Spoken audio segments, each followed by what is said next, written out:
L'extension de cette zone 30, déjà, elle est le résultat de cette zone 30 qu'on en avait fait en centre-ville il y en a maintenant pratiquement 9 ans, qui est un succès que tous les gens ont accepté, y compris les automobilistes, parce que pour réussir une mesure comme ça, il faut que les automobilistes participent pleinement à ce projet, ce qui a été le cas, et de l'étendre à la totalité de la ville. C'est à la demande des conseils de quartier, des habitants qui souhaitent qu'il y ait une vitesse plus réduite dans les villes, et puis ça correspond à des idées beaucoup plus générales qui sont que les gens souhaitent moins de bruit, moins de pollution, et ça c'est une demande qui est maintenant prégnante auprès des gens. Et c'est simplement, alors c'est aucune obligation pour la voiture, aucune contrainte de la voiture, la baisse de vitesse dans les rues, ça se mesure en poignées de secondes, on n'a aucune difficulté par rapport à tout ça. Donc c'est cette baisse de la vitesse et de faire en sorte, proposer, suggérer, inciter les gens à faire autre chose que prendre leur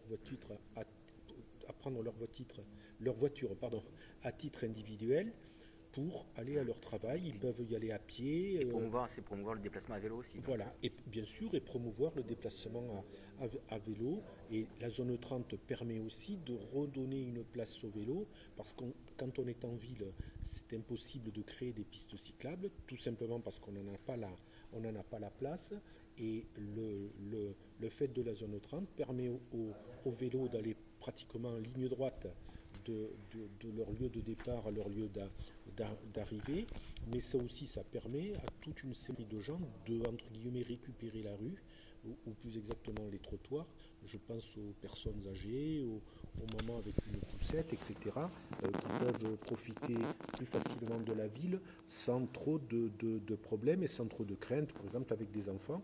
Et là aussi, regardez le succès du boulevard piéton, le fait d'offrir quelque chose qui est fait pour les piétons, pour les vélos, ça connaît un grand succès. Les gens apprécient fortement.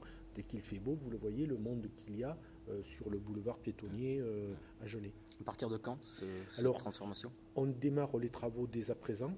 La journée, on aura le vendredi soir la soirée avec Vélocité, une balade dans le centre-ville avec des distributions de produits. Le vendredi 25 mai. 25 mai, d'accord. Vendredi 25 mai, balade vers 20h30 dans Agen avec distribution d'articles réflectorisants, parce que ça c'est le plus grand danger des vélos. On a l'impression en ville que l'on voit bien, ce qui est exact pour le vélo, mais on est mal vu par l'automobiliste, et il faut qu'à tout prix que le cycliste brille pour qu'il soit bien vu. Et la date officielle de la mise en place de la zone 30 pour la totalité de la commune d'Agen, c'est le samedi 26 mai.